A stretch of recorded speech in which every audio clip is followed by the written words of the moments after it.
Selain digunakan untuk menulis, bolpen juga dapat digunakan untuk menggambar. Gambarnya gimana? Yaitu menggunakan outline saja, biasanya garis-garis saja. Seperti itu.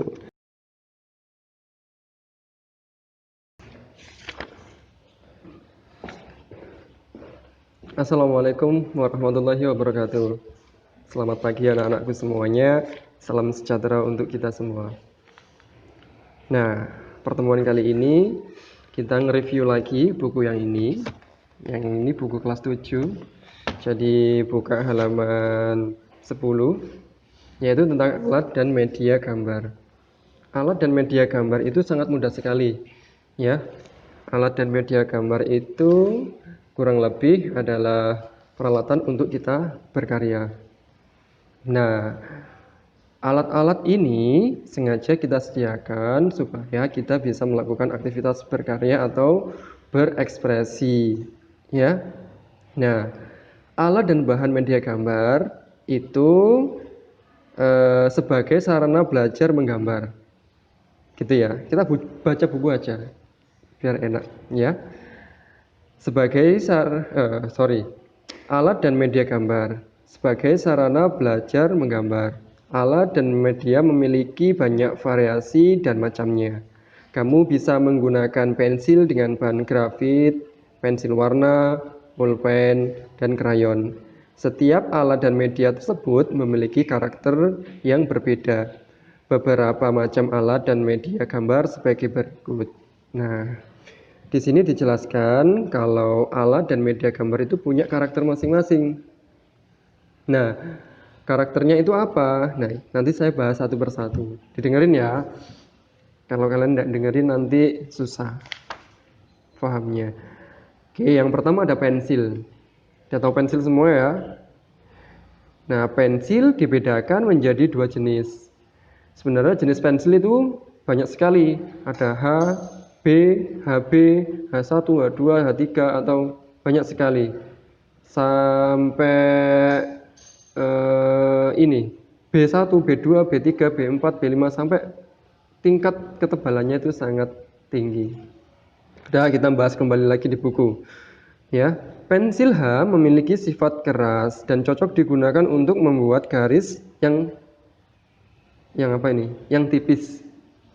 Pensil H itu cocok untuk membuat garis tipis. Biasanya pensil H sering kita temui pada siswa atau peserta didik PAUD, TK, dan SD karena mereka masih belajar nulis. Ya, jadi kalau pakai pulpen atau pensil 2B pun itu juga masih ini ya, nanti masih belajar lah intinya mereka itu. Dulu kalau saya pakai pensil H atau HB, 2B juga pernah, sampai 3B, 4B, 5B, sampai semakin tinggi angkanya itu semakin tebal kalau kita goreskan. Itu ya. Nah, pensil B memiliki sifat lunak dan cocok digunakan untuk membuat garis tebal. Pensil H dan B dibedakan dari segi tingkat kekerasan dan kepekatan hasilnya. Pensil H dan pensil B diberi tanda angka untuk membedakan jenisnya. Untuk pensil B, makin besar angkanya, makin lunak sifatnya, dan makin pekat hasil goresannya. Gitu. Untuk pensil H, makin besar angkanya, makin keras sifat, dan makin tipis hasil goresannya. Kan, paham ya? Oke. Yang kedua ada pensil warna. Siapa yang nggak tahu pensil warna? Nah, pensil warna itu adalah sebuah pensil yang berwarna-warni. Yang biasanya kita kalau waktu TK atau SD dulu, kita menggunakan pensil tersebut untuk mewarna. Banyak mereknya, nggak boleh sebut merek. Jadi ada warna merah, wah semua warna ada biasanya. Kan ada warna merah, kuning, hijau, biru, ungu, apa lagi hitam, putih, ada semua. Nah, jadi di situ lebih ke untuk alat mewarnai gitu. Nah, pensil warna memiliki variasi warna banyak. Pensil warna memiliki variasi warna yang banyak, menghasilkan warna lembut. Peserta didik bisa menggunakan pensil warna untuk mewarnai gambar dengan cara gradasi. Yaitu, apa sih gradasi itu? Pemberian warna dari arah gelap menuju arah lebih terang atau sebaliknya. Jadi habis gelap, terang, semakin terang. Habis terang, semakin gelap. Gitu. Jadi kayak gradasi warna itu seolah-olah warna hitam ke warna putih itu semakin halus. Jadi nggak jeglak gitu ya. Nanti kalau ada waktu saya bikinkan teknik membuat gradasi warna. Yang ketiga, ada yang namanya krayon. Dulu waktu SD, SMP, kita sering menggunakan krayon untuk menggambar. Jujur saya menggunakan krayon itu sekarang susah, karena pada tekniknya krayon itu digunakan untuk mewarnai. Nah, biasanya yang pinter gambar itu adalah orang yang diulang-ulang. Biasanya yang pinter mewarnai itu adalah anak-anak usia PAUD, TK, kelas 1, kelas 2 itu pinter mewarna. Karena mereka sudah terbiasa untuk mewarna. Biasanya gambar-gambar mereka itu sudah bagus sekali. Mewarnanya ya, khususnya mewarna. Biasanya nggak sampai jembret.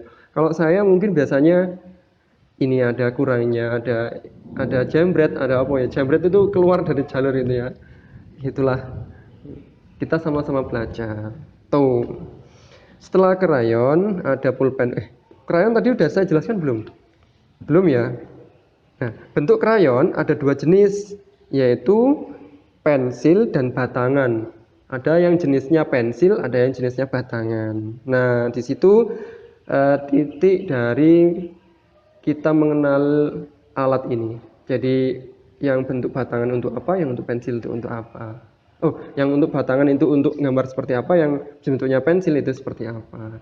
Jadi kita nanti berkaryanya sesuai dengan alat yang kamu miliki saja. Jadi lebih enjoy, lebih santai aja. Kemudian kedua jenis bentuk krayon ada yang berbahan lunak dan ada yang berbahan keras. Berbahan lunak dan keras. Ya, kita lanjut bacanya. Krayon dengan bahan lunak tidak banyak menggunakan minyak sehingga dapat dibalurkan dengan menggunakan tangan. Jadi krayon itu dengan bahan lunak tidak banyak menggunakan minyak. Jadi enak bikinnya. Biasanya kita bawa ke sekolah itu loh. Tahu ya, krayon-krayon itu ya. Kalian pasti punya di rumah. Nah, krayon dengan bahan lunak tidak banyak mengandung minyak sehingga dapat dibalurkan dengan menggunakan tangan. Kesan warna yang dihasilkan dari kedua jenis krayon ini dapat menimbulkan kesan lembut maupun cerah. Biasanya ini kalau saya pakai itu mirip-mirip kapur gitu ya. Jadi lunak. Dulu saya waktu SD suka gambar kayak gitu, saya namanya pastel kering dulu. Kalau sekarang kan macam-macam krayon itu banyak sekali. Makin berkembang teknologi, makin banyak riset untuk memberikan warna pada gambar. Nah, ya, itu tadi udah dapat 3 ya, sekarang 4. Yang keempat itu ada pulpen. Siapa yang nggak tahu pulpen? Semua tahu pulpen. Pulpen ada pulpen merah, ada pulpen-pulpen yang biru, ada hitam, itu yang kita gunakan setiap hari untuk keperluan tanda tangan, keperluan menulis seperti itu. Nah, pulpen selain digunakan untuk menulis, pulpen juga dapat digunakan untuk menggambar. Gambarnya gimana? Yaitu menggunakan outline saja, biasanya garis-garis saja, seperti itu. Gambar yang dihasilkan memiliki karakter kuat dan umumnya berupa arsiran. Banyak sekali kok. Coba cek di playlist saya, itu saya banyak menggunakan spidol ya, terutama outline saja. Jadi langsung gambar. Nanti bisa dicek aja. Untuk contoh aja. Nah, itu. Kemudian ada kertas gambar. Kertas gambar itu ya kertas atau media yang akan kita buat untuk menggambar. Kertas gambar itu bisa menggunakan kertas A4, A5, A3, kemudian kertas tulis pun bisa, atau kertas bekas bisa. Yang penting di mana kreativitas kita di situ mulai muncul, kita tuangkan pada media kertas. Nah, menggambar pada dasarnya membutuhkan kertas berwarna netral, putih, ya, putih, abu-abu atau coklat. Di situ letak kita nanti bisa fokus dalam menggambar, netral warnanya. Kalau kertas koran kita bingung nantinya gitu kan, kertas bekas, namun ada tulisannya juga kita bingung. Nah, dan dapat menyerap atau mengikat bahan warna. Kertas gambar yang dapat digunakan dengan berbagai alat gambar, misalnya kertas padalarang. Nah, pastel khususnya memerlukan kertas dengan permukaan agak kasar, misalnya kertas karton.